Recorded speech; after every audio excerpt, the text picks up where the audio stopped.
അപ്പോൾ നമ്മുടെ beetroot easy ആയിട്ട് ബീട്രൂട്ട് തോരൻ വയ്ക്കാൻ വേണ്ടിയിട്ട് ഞാനിത് ചെറിയ ചെറിയ കഷ്ണങ്ങളാക്കിയിട്ട് ഒരു ഇടത്തരം ഒരു ബീട്രൂട്ട് ഇവിടെ അരിഞ്ഞു വെച്ചിട്ടുണ്ട്. പിന്നെ ഇത് നമ്മുടെ സവോള കനം കുറഞ്ഞ് അരിഞ്ഞിട്ടിട്ടുണ്ട്. പിന്നെ അതുപോലെ പച്ചമുളക് നെടുകെ കീറി വെച്ചിട്ടുണ്ട്. അതുപോലെ വേപ്പില. ഇതെല്ലാം ഏതിലാണോ നമ്മൾ തോരൻ തയ്യാറാക്കുന്നത് ആ പാത്രത്തിലാണ് ഞാനിതെല്ലാം ചേർത്തിരിക്കുന്നത്.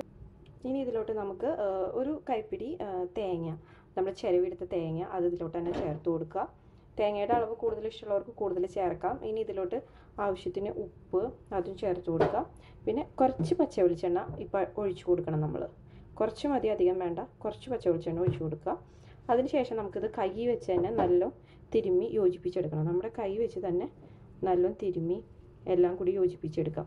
ഇതിൽ നമ്മൾ കടുക് വറുക്കണമൊന്നുമില്ല. പെട്ടെന്ന് തന്നെ നമുക്ക് നല്ല ടേസ്റ്റാണ് കഴിക്കാനും.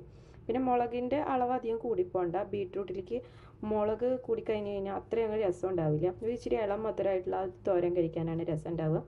നല്ല ഒന്ന് കൈ വെച്ചിട്ട് എല്ലായിടത്തേക്കും ഇതൊന്ന് യോജിപ്പിച്ച് കൊടുക്കുക. സവോളയ്ക്ക് പകരം ചെറിയ ഉള്ളി ഉണ്ടെങ്കിൽ അത് ചേർത്ത് കഴിഞ്ഞാൽ ഒന്നും കൂടി നല്ല ടേസ്റ്റ് ആയിരിക്കും കേട്ടോ. നല്ല ഒന്ന് യോജിപ്പിച്ചെടുക്കാം. കൈക്കൊണ്ട് നല്ല തിരുമ്മി എടുത്തിട്ടുണ്ട്. ഇനി ഇതിലേക്ക് ഒരു തരി വെള്ളം, ഒരു 2-3 ടേബിൾ സ്പൂൺ വെള്ളം ഒന്ന് തെളിച്ചു കൊടുക്കുക. ഇനി ഇത് നമുക്ക് മൂടി വെച്ച് വേവിക്കണം. ആവിയിൽ ചെറുതീയിൽ വേവിച്ചെടുക്കണം. ഇനി ഇതൊരു മൂടി വെച്ച് നമുക്ക് വേവിച്ചെടുക്കാം. സ്റ്റവ് ഓൺ ചെയ്ത് കൊടുക്കാം. എന്നിട്ട് ഇത് ആവിയിലിരുന്ന് ഒരു 10-15 മിനിറ്റ് കഴിയുമ്പോഴത്തേനും നല്ല വെന്ത് കിട്ടും. ചെറുതീയിൽ വെച്ച് കൊടുക്കുക. നമുക്ക് എന്നിട്ട് ഇതൊന്ന് നല്ല വേവിച്ചെടുക്കാം.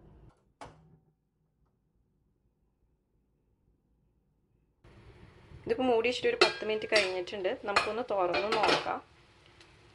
ഇനി ഇതൊന്ന് നല്ലൊന്ന് ഇളക്കി യോജിപ്പിക്കാം. ഞാൻ ഒരു 5 മിനിറ്റ് കഴിഞ്ഞപ്പോൾ ഒന്ന് തുറന്ന് നോക്കിയിട്ടുണ്ടായിരുന്നു, വെള്ളം വറ്റിയിട്ടുണ്ടോ അടുക്കി പിടിച്ചിട്ടുണ്ടോ എന്നൊക്കെ. അതൊരു 5 മിനിറ്റ് കഴിയുമ്പോൾ നിങ്ങളൊന്ന് തുറന്ന് ചെക്ക് ചെയ്താൽ മതി. ഇതിപ്പോൾ കണ്ടോ നല്ല പാകത്തിനായി വന്നിട്ടുണ്ട്. വെന്തിട്ടില്ലെങ്കിൽ ഒരു 2 മിനിറ്റ് കൂടി നിങ്ങൾക്ക് അടച്ചു വെച്ചിട്ട് തന്നെ വേവിക്കാം. ഇല്ലെങ്കിൽ നിങ്ങൾ തുറന്ന് വെച്ചിട്ട് അതൊന്ന് ജസ്റ്റ് ഒന്ന് ആ വെളിച്ചെണ്ണയിൽ കിടന്നൊന്ന് മുരിയാൻ വേണ്ടിയിട്ട് ഒരു 2-3 മിനിറ്റ് ഒന്ന് തുറന്ന് വെച്ചിട്ട് ലോ ഫ്ലെയിമിൽ തന്നെ വെച്ച് കൊടുക്കാം. ഈ നേരത്ത് ബീട്രൂട്ട് ഒന്ന് കഴിച്ച് നോക്കുക. ഉപ്പ് കുറവുണ്ടോ എന്നൊക്കെ ഒന്ന് ചെക്ക് ചെയ്യുക. ഞാൻ ഈ നേരത്ത് കുറച്ച് ഒരു 1/4 ടീസ്പൂണ് പഞ്ചസാര ഇതിലോട്ട് ചേർത്ത് കൊടുക്കുന്നുണ്ട്. അതെന്തിനാന്ന് വെച്ച് കഴിഞ്ഞാൽ ബീട്രൂട്ടിന് മധുരിമ കുറവാണെങ്കിൽ, മധുരമില്ലാത്ത ബീട്രൂട്ടാണെങ്കിൽ കുറച്ച് പഞ്ചസാര ചേർത്ത് കൊടുക്കുന്നത് നല്ലതാണ്. ഇത് അത്യാവശ്യത്തിന് മധുരമുണ്ട് എങ്കിലും എനിക്ക് ഇത്തിരി മധുരമുള്ള ബീട്രൂട്ട് ഇഷ്ടമാണ്. അതുകൊണ്ട് തരി പഞ്ചസാര ചേർത്ത് കൊടുക്കുന്നുണ്ട്. നിങ്ങൾക്ക് വേണമെങ്കിൽ ചെയ്യാം, അല്ലെങ്കിൽ ഈ ഒരു സ്റ്റെപ്പ് അവോയ്ഡ് ചെയ്യാം. നമുക്ക് ലാസ്റ്റായിട്ട് ഒരു തുള്ളിയും കൂടി പച്ച വെളിച്ചെണ്ണ ഒഴിച്ചു കൊടുക്കുക. നല്ലൊരു ഫ്ലേവർ ആയിരിക്കും നമുക്ക് ബീട്രൂട്ട് തോരന് കിട്ടുക.